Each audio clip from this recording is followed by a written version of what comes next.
Good morning student. ನಾನು ನಿಮ್ಮ ಸ್ನೇಹಿತ Shivanand.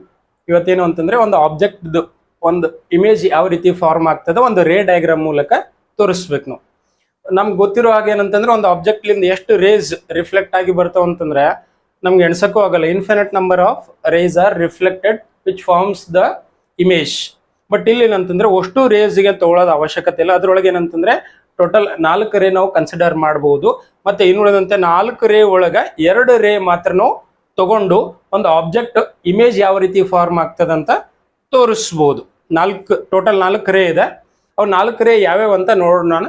Okay, the first ray okay incidenting on a mirror and is reflected through the principal focus. ಇದು first ray. ಎರಡನೇದು the ray coming from the object incident at the pole obeying the law of reflection. Another ray passing through center of curvature and it retrace its path.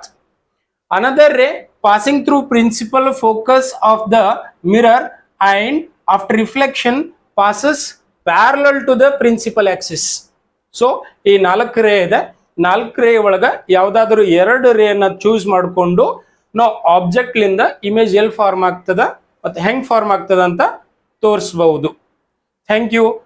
ಮತ್ತೆ ಇನ್ನೂ ಹೆಚ್ಚಿನ ಮಾಹಿತಿಗಾಗಿ ಈ channel ಅನ್ನ subscribe ಮಾಡಿ.